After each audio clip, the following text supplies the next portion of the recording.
critical workshop aimed at reviewing the draft of the revised regional guide for the ASM, that is artisanal and small-scale miners formalization, by the regional experts and focal points who are working on this, including gender in mining.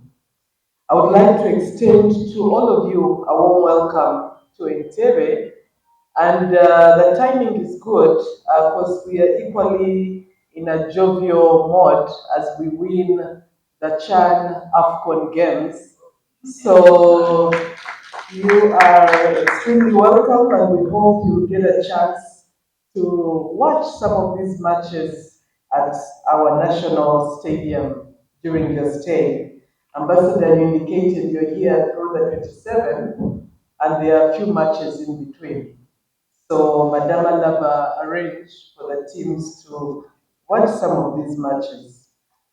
I would like to thank the Executive Secretary together with your team for the ongoing collaboration and ensuring that the work that we are doing under ICGLR is advanced. That's very critical. Now, today's workshop is underpinned by commitments that our heads of state and government made at a summit that was held in Lusaka, Zambia during 2010.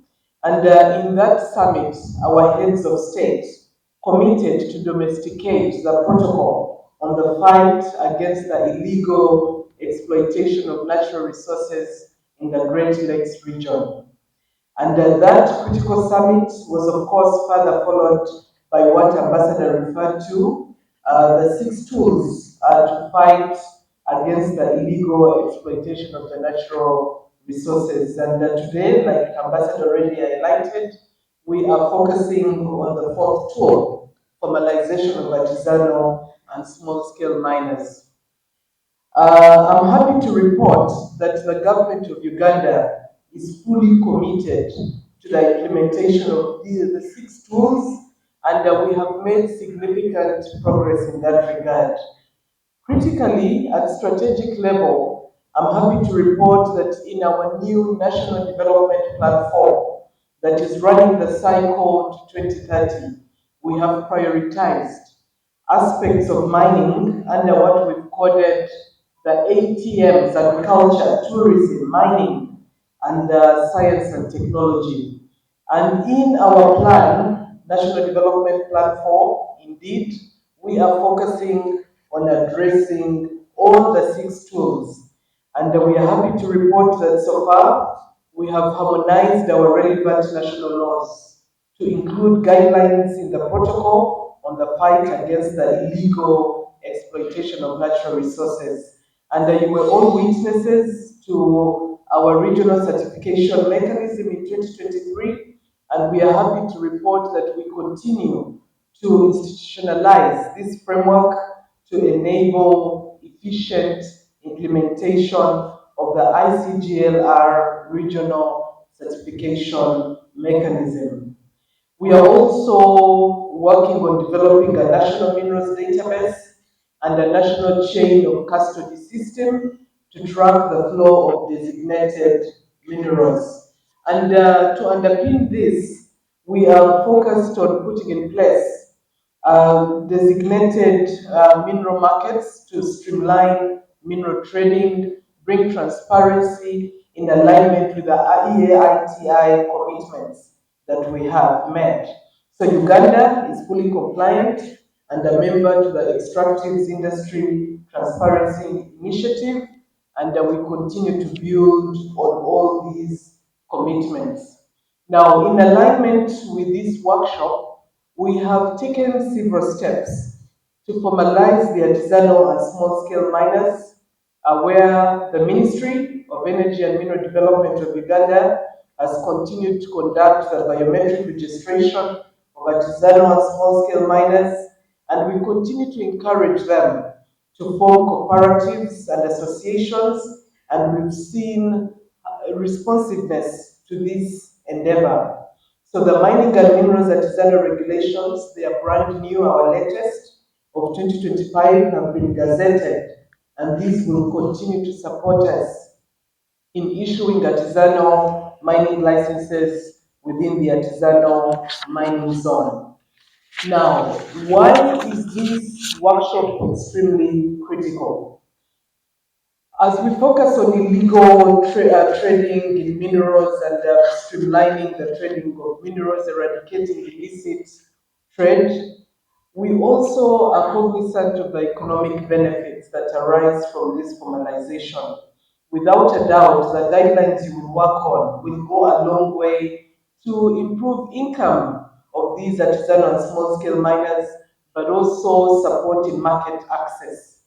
We have proved that formalization enables miners to access legal markets, they secure better prices for minerals, and avoid exploitation by middlemen. Licensing ensures that they can sell directly to formal buyers. So these guidelines will indeed bring enormous benefit to the ASM in terms of improved income, but also access to finance and investment. On our side, we've been engaging the banks on support for these artisanal and small-scale miners. And one of their biggest challenge has been the lack of formalization. They raise concerns on whether these miners will repay back the loans that they will have borrowed from the banks. So through this formalization, we expect that registered miners can access loans, grants, and investment opportunities from banks or development programs, enabling them to upgrade their equipment and improve productivity. We expect that, of course, under our economic benefits, we'll see reduced illegality and smuggling, where these legal frameworks will continue supporting us to bring transparency to this industry.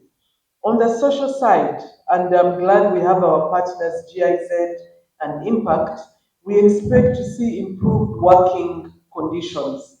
Formalization often introduces labor standards, reduces hazardous practices, and improves safety through training and access to proper equipment.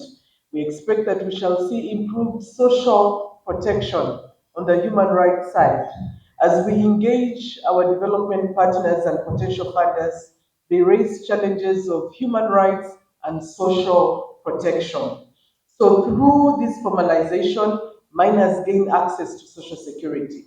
They are able to put together a number of schemes, enhancing their quality of life and reducing vulnerability. There is enormous benefit on the social side. We empower them, but also ensure community development. Without a doubt, on the environmental side, and Ambassador, you did refer to the Minamata Convention. We have committed to these conventions, and it's important that we continue to implement these commitments. So we expect to see sustainable practices. Formalization enforces environmental regulations, reduces deforestation, land degradation, but also water pollution caused by unregulated mining. But also critically on the environmental side, we expect to see access to technology where legal miners can adopt environmentally friendly technologies such as mercury-free gold processing, minimizing ecological harm. So this is extremely important as we grapple with aspects of health, safety, and environment. And on the governance and security side, earlier on, we were having a side conversation with the ambassador, and we do note the period we are in calls for urgency when it comes to formalization of the ASMs. Under governance, we expect to see reduced conflict and crime. With formalization should reduce illegal mining, which often fuels conflict, organized crime, and of course corruption in mining regions. We usually focus on only the illicit trading, but we must also tackle corruption in mining. It will bring transparency and traceability. These legal frameworks will enable tracking of mineral supply chains, but critically on the government side. And now I put on my shoes as a counting officer. I'm always asked, where is the non-tax revenue in the mining sector? So through this formalization, we expect that taxes and royalties from formalized mining will provide funds for public service. And that is the only impact that the citizens feel. So we must accrue the benefits from the mining sector and impact the citizenry through improved public service, improved infrastructure, but also strengthening governance in the public sector. I also wanted to emphasize aspects of data and regulation. Formalization provides governments like ours an opportunity to access data, to collect data on mining activities, which will inform better policy planning and enforcement of regulations. As we do this, it's not enough that we develop these guidelines and other tools that we are working on. We must tackle the other challenges to ensure a comprehensive implementation. As we work on this, we must address the high costs of licensing. We usually engage artisanal miners nationally, but also at continental level, and they do raise a number of challenges. So we should look at these costs. How do we support artisanal miners vis-a-vis the large scale and the medium scale licensees? We continue to address our complex bureaucratic processes.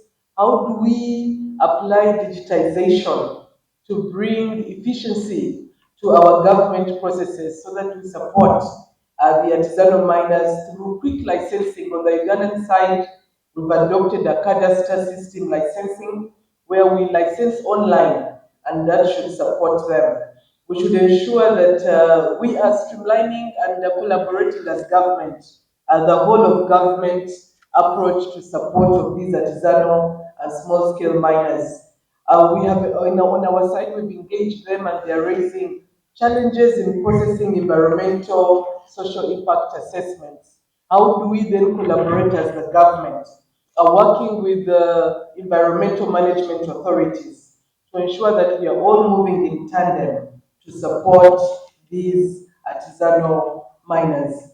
So without a doubt, this workshop and the guidelines to be developed will not only bring the desired changes, but they will transform our economies. It is with that that I add my voice to the Ambassador Kaholo earlier to call for your total commitment in today's workshop to ensure that the guidelines that we will develop are robust and will lead to the transformation of our countries. And with the energy transition, there is enormous interest in our countries, and that calls for strong systems. It calls for clear internal processes so that we have a win-win situation with our different partners globally. And with that, I once again want to thank the ICGLR Secretariat, but also our partners GIZ and Impact for always supporting us in these endeavors. And on behalf of the Ministry of Energy and Mineral Development of Uganda, we wish you a fruitful workshop and take off time again to visit